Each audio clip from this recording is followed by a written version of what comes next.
નમસ્તે. હવે આપણે જોવાનું છે આયનીય દ્રાવણની વાહકતાનું માપન.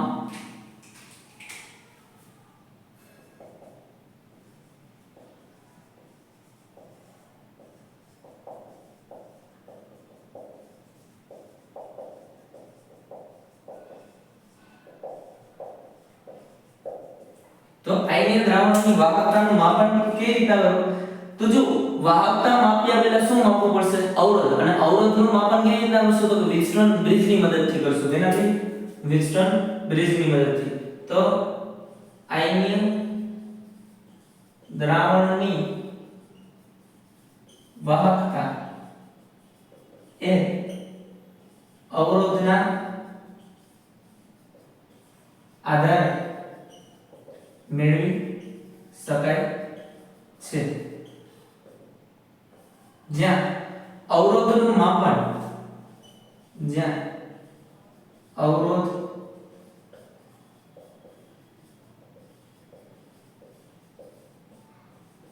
વિસ્ટર્ન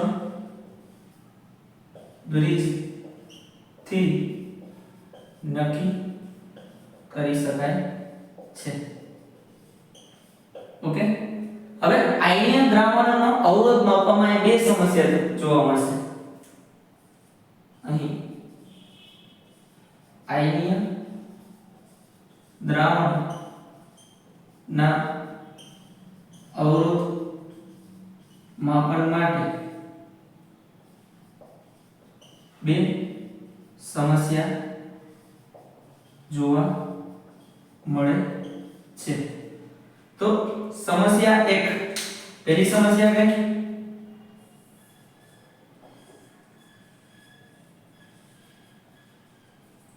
કે સીધો પ્રવાહ એટલે ડીસી કરંટ, ઓકે, સીધો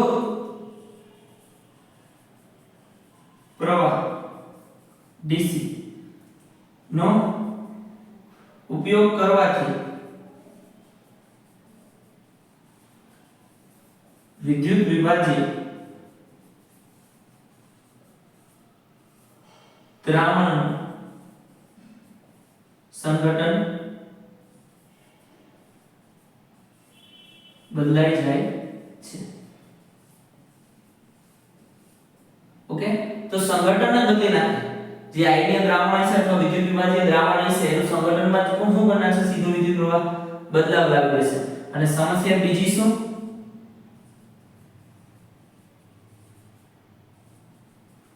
તો કે અહીંયા ધાત્વિય તારનું જોડાણ કરી શકાતું નથી. કેમ? ધાત્વિય તારનો અવરોધ ભેગો મપાઈ જાય એમાં. સમજો આપણે અવરોધ કેનો માપવા નીકળ્યા? તો કે આયનીય દ્રાવણ, તો કહું કે પાણીમાં NaCl નાખી દીધું, સમજાણું? તો આયનીય દ્રાવણ તૈયાર થઈ ગયું, અવરોધ એનો માપવા નીકળ્યા. હવે વિન્સ્ટન બ્રિજ કઈ સીધો તો આપણે પાણી સાથે અટેચ નહીં કરી દઈએ. વિન્સ્ટન બ્રિજ સીધો પાણીના દ્રાવણમાં મૂકી તો નહીં દઈએ. તો એને જોડવું જોશે ને, કોઈ તાર અથવા ધાતુ એની મદદથી જોડવું જોશે. તો સમસ્યા 2 શું? તો કે તેમાં ધાત્વિય તારનો અવરોધ એ મપાય છે. સમજાણું? આયનીય દ્રાવણ હશે એમાં વેસ્ટર્ન બ્રિજ જોડવો હશે. તો વેસ્ટર્ન બ્રિજ કેનાથી જોડીશ? તો કે ધાત્વિય તારની મદદથી જોડીશ. તો એમાં આયનીય દ્રાવણનો તો અવરોધ આવી જશે, એની સાથે શું આવી જશે? તો કે ધાત્વિય તારનો અવરોધ એ જોવા મળે. સમજાણું? તો ધાત્વિય તારનું જોડાણ સીધી રીતના કરી શકાતું નથી. ધાત્વિય તાર વડે આયનીય દ્રાવણ નો અવરોધ માપી શકાતો નથી. કેમ? તો કે આયનીય દ્રાવણનો અવરોધ માપવા ગયા હતા અને ભેગો કોણ આવી જાય? ધાત્વિય તારનો આવી જાય. સમજાણું ને? તો આપણે જોતો કોનો? આયનીય દ્રાવણ. એટલે વિન્સ્ટન બ્રિજ છે એ ધાત્વિય તાર વડે જોડી અને આયનીય દ્રાવણમાં જોડી શકાય નહીં. ખબર પડી? તો આ બે સમસ્યા જોવા મળતી છે. સમસ્યા 1 નું નિવારણ શું? તો કે ડીસી વિદ્યુત પ્રવાહ ન વાપરી શકાય, એટલે સીધો પ્રવાહ વાપરી ન શકાય. તો શું કરવું? તો કે એસી વિદ્યુત પ્રવાહ વાપરવો. તો નિવારણ શું આનું? પેલી સમસ્યાનું નિવારણ શું? તો કે એસી નો ઉપયોગ કરવો. ઓકે. તો ઉલટ સુલટ પ્રવાહનો ઉપયોગ કરો. આ પહેલી સમસ્યાનું નિવારણ. ઓકે. હવે બીજી સમસ્યાનું નિવારણ શું? તો કે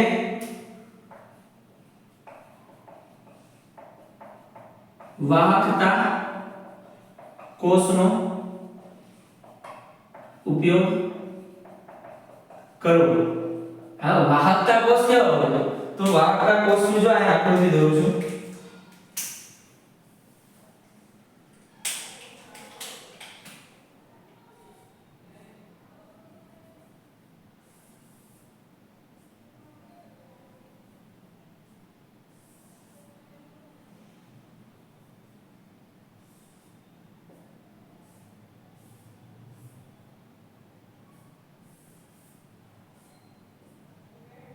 ઓકે, આ વાહકતા કોષ છે.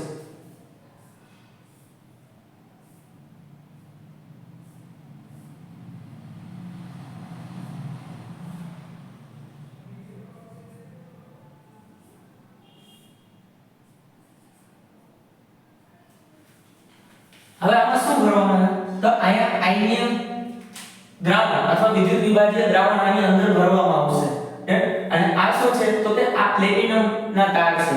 હવે જો તમે કહીએ એક સર અત્યારે તો ધાત્વિય તાર ઉપયોગ કરવાની તો મનાઈ હતી ને. અહીં ધાત્વિય તારનું ડાયરેક્ટ સીધું જોડાણ આયનીય દ્રાવણ વડે કરી શકાતું નહોતું. કેમ? કારણ કે ધાત્વિય તારનો અવરોધ એમાં મપાઈ જતો હતો. અહીં આ તાર કેના હશે? પ્લેટિનમના. અને પ્લેટિનમ તાર કેવો છે?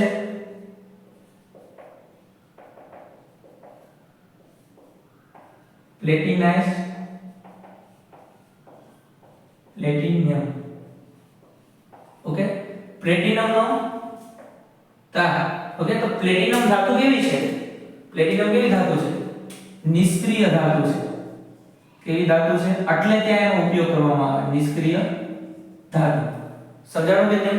તો એનો અવરોધ આપણને વેસ્ટર્ન બ્રિજમાં જોવા મળશે નહીં. આમાં શું કર્યું? વિદ્યુત વિભાજ્ય દ્રાવણ અથવા આયનીય દ્રાવણ. આ પ્લેટિનાઇઝ્ડ પ્લેટિનમ વિદ્યુત ધ્રુવ, અહીંયા પ્લેટિનમના તાર. સમજી ગયા? અહીંયા શું જોડાણ કરશું? કેનું જોડાણ કરશું? અહીંયા વ્હીટસ્ટોન બ્રિજનું.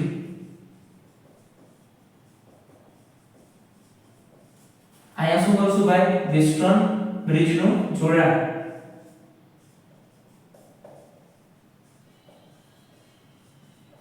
ડન. આની અંદર આયનીય દ્રાવણ અથવા વિદ્યુત વિભાજનીય દ્રાવણ ઉમેરવામાં આવે છે. સમજણ? આ બે શું છે? વાહકતા કોષ. ઓકે, હવે જો અહીંયા લંબાઈ, આની લંબાઈ હશે એ તો કેવી હશે? આનો ઓવરઓલ વાહકતા કોષની જે લંબાઈ હશે એ કેવી હશે? અચળ હશે. કોષમાં તો કોઈ બદલાવ નહીં થાય. આ વાહકતા કોષ છે એની લંબાઈ અને ક્ષેત્રફળમાં તો કોઈ બદલાવ નહીં થાય. તો લંબાઈ અને ક્ષેત્રફળ બંનેના કેવા હશે? અચળ હશે. ડન. હવે અવરોધ માપવા નીકળ્યા તો આ વાહકતા કોષ. હવે જો અવરોધ R, આ ડિસ્ટન્સ બ્રિજ ઉપર શું મળશે આપણને? અવરોધ R. R શું? ρ L/A. અવરોધ સૂત્ર હતું. હવે L/A અને લંબાઈ અને ક્ષેત્રફળ વાહકતા કોષમાં લંબાઈ અને ક્ષેત્રફળ એ કેવા હોય? અચળ હોય છે. તો આયનીય દ્રાવણ જે મૂકશું એ કેના ક્ષેત્રફળ બરાબર જ આવશે? તો કે આ વાહકતા કોષના ક્ષેત્રફળ બરાબર છે. લંબાઈ કેના બરાબર આવશે? તો કે વાહકતા કોષના ક્ષેત્રફળ બરાબર જ આવશે.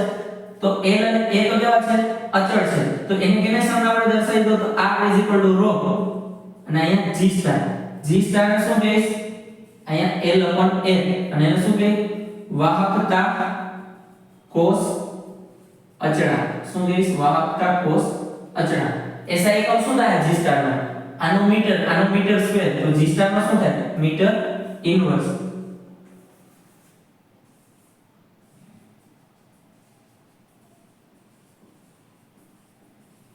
તો metre upon metre square. 1 metre cancel તો શું આવશે? મીટર ઇન્વર્સ અથવા સેન્ટીમીટર ઇન્વર્સ પણ લખી શકો. સમજાણું? શું નામ? વાહકતા કોષ અચળાંક. હવે ρ શું હતું અહીંયા આપણે? તો ρ 1/k થાય G સ્ટાર. ડન. આ યાદ છે ને? k શું? 1/ρ. તો ρ શું થઈ જાય? 1/k. આ ઉપર આવી જાય, k નીચે આવી જાય. ડન. તો અહીંયા મૂકી દીધી વેલ્યુ. તો ρ 1/k. હવે k ને અહીંયા મલ્ટીપ્લિકેશન માં લઈ લો. તો r * k G star. Done. તો આ સમીકરણ આવ્યું. અથવા આને આને લખ્યો તો G સ્ટાર શું? r * k. તો યાદ કેમ રાખશો? ગ્લોબલ સ્ટાર રણવીર કપૂર. ઓકે, આ શું છે? જી સ્ટાર એટલે વાહકતા કોષ અચળાંક. ઓલો જી અલગ ને આ જી સ્ટાર અલગ. જી સ્ટાર એટલે શું? વાહકતા કોષ અચળાંક. અને સમીકરણ શું? ગ્લોબલ સ્ટાર રણવીર કપૂર. આ યાદ રાખી લેજો. Okay, done. જોઈ લો આ બાજુ લીધું બધું.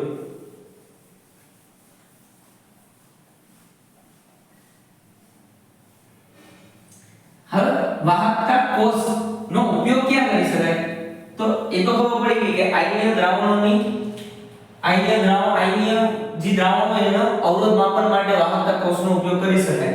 હવે કઈ રીતે? તો કે G સ્ટાર = R * K આવી ગયું. હવે જોજો, આપણને G સ્ટાર ખબર હોય, કોષ અચળાંક ખબર હોય, સમજો કોષ અચળાંક ખબર હોય, એના આધારે આપણે આ વાહકતા કોષ લીધો. વાહકતા કોષમાં હું કોઈ આયનીય દ્રાવણ ભરી દીધું, ફિલ અપ કરી દીધું, આયનીય દ્રાવણમાં ફિલ અપ કરી દીધું. એની સાંદ્રતા ખબર છે મને, સમજ્યા? એની સાંદ્રતા ખબર છે, પછી એની વાહકતા ખબર છે મને. શું ખબર છે? વાહકતા. અહીંયા આયનીય દ્રાવણ લીધું, એની વાહકતા સાંદ્રતા ખબર છે. તો એના આધારે આ વાહકતા કોષમાં મૂકી દે, મને શું મળી જાય? અવરોધ મળી જાય. ઓકે, તો મને વાહકતા ખબર છે. ધેન પછી અહીંયા આયનીય દ્રાવણને ફિલ અપ કરી દઈશ તો શું મળી જાય? અવરોધ મળી જશે. અવરોધ મળી ગયો તો એના આધારે શું નક્કી થઈ ગયું? કોષ અચળાંક. ઉદાહરણ તરીકે જો સમજો કે 0.01 મોલર KCl દ્રાવણ ની વાહકતા કેટલી? 1.29 સાયમન્સ સેન્ટીમીટર ઇન્વર્સ છે. જો આ એકમ શું સૂચવે છે? S * centimetre inverse. આ કેનો એકમ હતો? તો કે વિશિષ્ટ વાહકતા K નો એકમ હતો. તો K નું મૂલ્ય આપ્યું છે, G નું નહીં. તમારી બુકમાં વાહકતા શબ્દ વાપર્યો હોય છે પણ એનો મતલબ G નહીં. અહીંયા શું છે? એકમના આધારે નક્કી કરવું કે શું આપેલું છે. તો K આપ્યો છે આપણને. સાયમન્સ * સેન્ટીમીટર ઇન્વર્સ એટલે શું આપ્યો? K આપ્યો. વિશિષ્ટ વાહકતા. ઓકે, તો એને વાહકતા કહેવાય. આપણે એકમના આધારે નક્કી કરવાનું છે. તો સાયમન્સ * સેન્ટીમીટર છે. તો સાંદ્રતા 0.01 મોલર KCl દ્રાવણની વાહકતા 1.29 સાયમન્સ સેન્ટીમીટર ઇન્વર્સ છે, જેને વાહકતા કોષમાં મૂકતા તેનો અવરોધ 100 ઓહમ જોવા મળે છે. ઓકે, તો 0.02 મોલર KCl ત્યારબાદ આ 100 ઓહમ જોવા મળ્યો. હવે તે જ વાહકતા કોષમાં પહેલા શું કર્યું? તો 0.01 મોલર KCl આ વાહકતા કોષમાં ભરી દીધું હતું. ત્યારે એની વાહકતા કેટલી હતી દ્રાવણની? KCl 1.29 સાયમન્સ સેન્ટીમીટર ઇન્વર્સ હતી. જેને વાહકતા કોષમાં મૂકતા તેનો અવરોધ ઉપર અવરોધ કેટલો જોવા મળ્યો? Practically 100 ohm. હવે શું થયું? તો કે આ 0.01 મોલર KCl બહાર કાઢી લીધું. એની અંદર શું ફિલ અપ કરી દીધું? બીજું કોઈ દ્રાવણ ભરી દીધું, આયનીય દ્રાવણ. તો આમાં ભરી દો 0.02 મોલર KCl ભરી દો અંદર. હવે 0.02 મોલર KCl ને વાહકતા કોષમાં ભરતા તેનો અવરોધ અનુક્રમે 150 ઓહમ જોવા મળે છે. તો 0.02 મોલર KCl દ્રાવણની વાહકતા શોધો. તો તમે શું કરશો? વિચારો. તો કે પહેલા એક દ્રાવણ થયું, એની વાહકતા આપણને ખબર હતી, અવરોધ આપણને વિલ્સન બ્રિજમાં મળી ગયું. અને શું કર્યું? એ દ્રાવણને ઠલવી નાખ્યું વાહકતા કોષમાંથી. અને એ જ વાહકતા કોષમાં કયું દ્રાવણ ફિલ અપ કર્યું? 0.02 મોલર KCl. ત્યારે આપણને અવરોધ વિલ્સન બ્રિજથી મળી ગયું. હવે એની આપણે વાહકતા શોધવાની છે. જે દ્રાવણ ફિલ અપ કર્યું ને પછી 0.02 મોલર KCl એની વાહકતા શોધવાની. તો તમે શું કરશો? તો જો આવી રીતના આયા K આપ્યો છે, પહેલાનો K1 સાંદ્રતા કેટલી છે આપણી? C1 KCl 0.01 molar. K1 કેટલો છે? 1.29 સાયમન્સ સેન્ટીમીટર ઇન્વર્સ.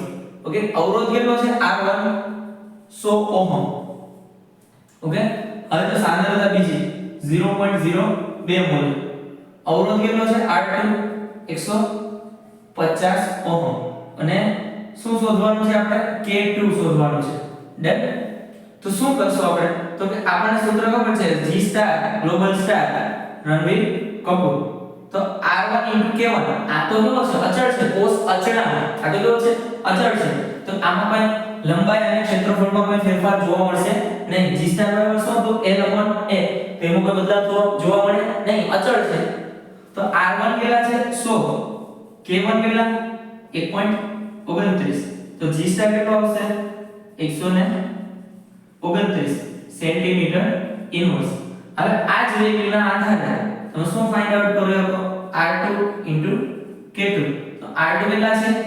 150 K2 શોધવાના છે આપણે G સ્ટાર કેટલા આવ્યા 129 તો K2 બરાબર 129 ના છેદમાં 150 તો શું મળી ગયું તમને વાહકતા મળી ગઈ વિશિષ્ટ વાહકતા અથવા વાહકતા કેની તો કે 0.02 મોલર KCl ની તો એક દ્રાવણની વાહકતા જાણતા હોય અવરોધ જાણતા હોય તો એના આધારે વાહકતા કોષની મદદથી આપણે બીજા દ્રાવણનું શું ફાઇન્ડ આઉટ કરી શકીએ છીએ વાહકતા માપી શકીએ છીએ એની મદદથી તો કે કોષ અચળાંકની મદદથી ડન તો આનો ઉપયોગ આવી રીતના થાય કોષ વાહકતા કોષનો ડન જોયું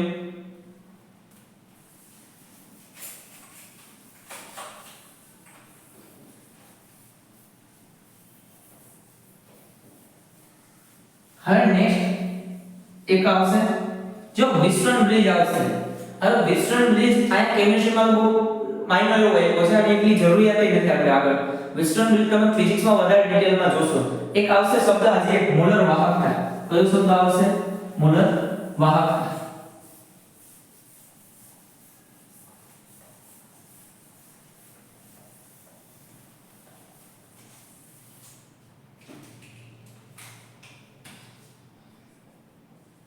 मोलर वाहकता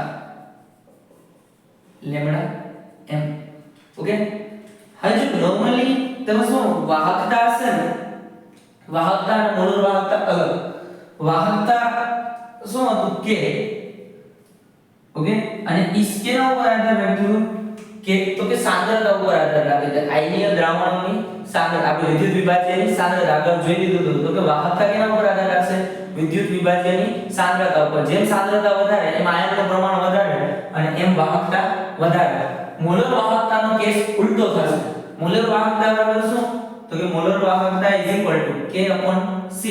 ઓકે આવું આવશે જેમ સાંદ્રતા ઘટશે એમ મોલર વાહકતા શું થશે વધશે જેમ સાંદ્રતા ઘટશે મોલર વાહકતા શું થશે વધશે સમજાય કે નહીં વધારે ડિટેલમાં પછીનો ટોપિક છે ત્યાં સમજાવીશ કે કેમ આવું થાય છે ઓકે અત્યારે યાદ રાખો જોઈએ બે ફોર્મ્યુલા આવવાના છે જેમ સાંદ્રતા ઘટે મોલર વાહકતા વધે હવે જો સાંદ્રતા કેમાં હોય મોલ પર લિટર અત્યારે સાંદ્રતા કેમાં છે મોલ પર લિટર અને k નો હું અઝ્યુમ કરું કે સેન્ટીમીટર ઇન્ટુ મીટર ઇન્વર્સ છે 10 સેન્ટીમીટર ઇન્ટુ મીટર ઇન્વર્સ તો આયા જો સાંદ્રતા મોલ પર લિટર છે તો આને મોલ લિટર ઇન્વર્સ એ લખી હવે ઓકે હવે જે એક વસ્તુ કે લિટર 1 મીટર ક્યુબ આ એક સંબંધ આવતો ઇલેવનમાં 1 મીટર ક્યુબ એટલે કેટલા લીટર તો કે 1000 લીટર કેટલા 1000 લીટર આ તમને યાદ જ હશે સંબંધ તો શું તો કે 1 લીટર એટલે કેટલા ml 1000 ml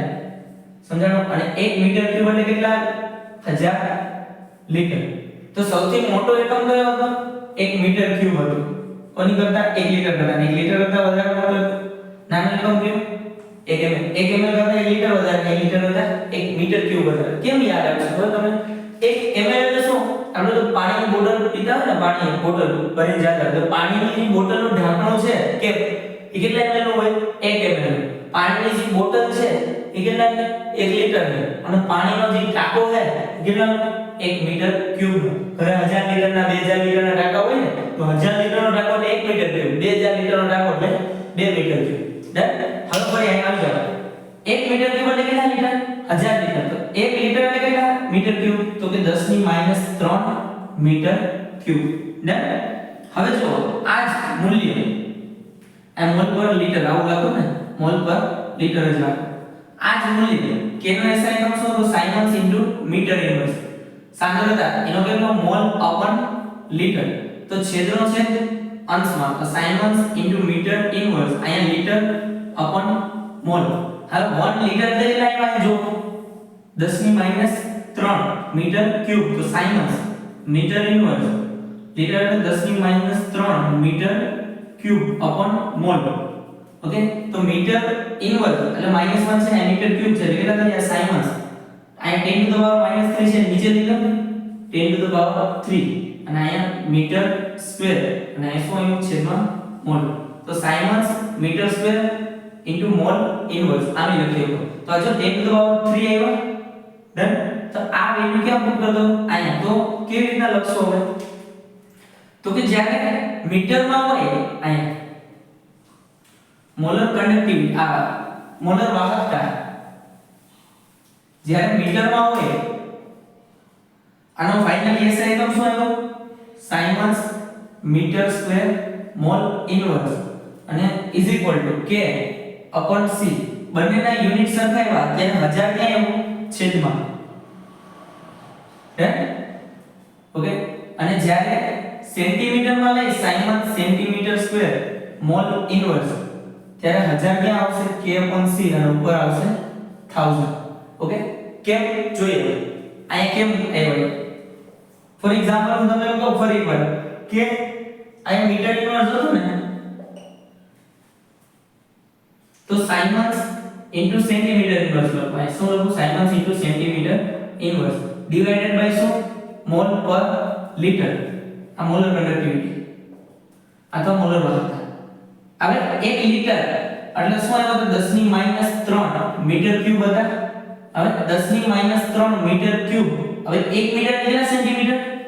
1 metre is equal to 100 centimetre એટલે 10 ટુ ધ પાવર 2 સેન્ટીમીટર થયા. આ પુટ કરો 10 to the power 2 centimetre cube એટલે શું આવશે 10 to the power -3 10 to the power 6 centimetre cube એટલે શું આવ્યું ઓવરઓલ હિસાબ કરશો તો 10 to the power 3 centimetre cube. કેના બરાબર 1 લીટર બરાબર 1 લીટર બરાબર 10 to the power 3 centimetre cube. આ વેલ્યુ અહીંયા પુટ કરો છેદનો છેદ ત્યાં અંશમાં તો સાયમન્સ સેન્ટીમીટર ઇન્વર્સ લીટર ઉપર ડિવાઇડેડ બાય મોલ. તો સાયમન્સ સેન્ટીમીટર ઇન્વર્સ લીટર એટલે કેટલા 10 to the power 3 centimetre cube divided by mole. Okay, તો સેન્ટીમીટર ક્યુબ માંથી સેન્ટીમીટર -1 જાય એટલે કેટલા આવશે સેન્ટીમીટર સ્ક્વેર. તો siemens centimetre square upon mole અને 1000 ક્યાં આવ્યા ઉપર. ડન. તો અહીંયા જો 1000 ક્યાં છે ઉપર અને આ મીટરમાં ક્યાં છે 1000 નીચે. ઓકે, તો ફાઇનલી આપણે યાદ રાખવાનું છે આ કેમ આવ્યું એ જોવાનું નથી. ડાયરેક્ટલી આ બુકમાં આ જ રીતના ડાયરેક્ટ આપેલા છે બે સૂત્ર. ઓકે, તો મોલર વાહકતા જેની સાંદ્રતા ઘટે એમ મોલર વાહકતા વધે. ઓકે, તો આટલું જોઈ ગયું. ડન. ઠીક છે.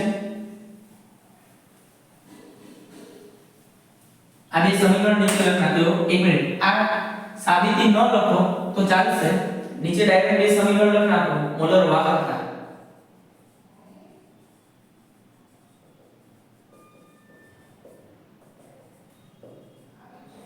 Symons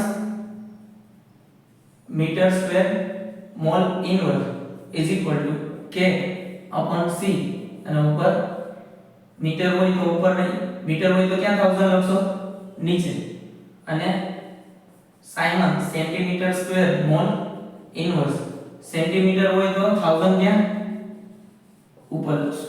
done. આ યાદ રાખજો બે પછી આગળ જોઈએ. ઓકે, દાખલા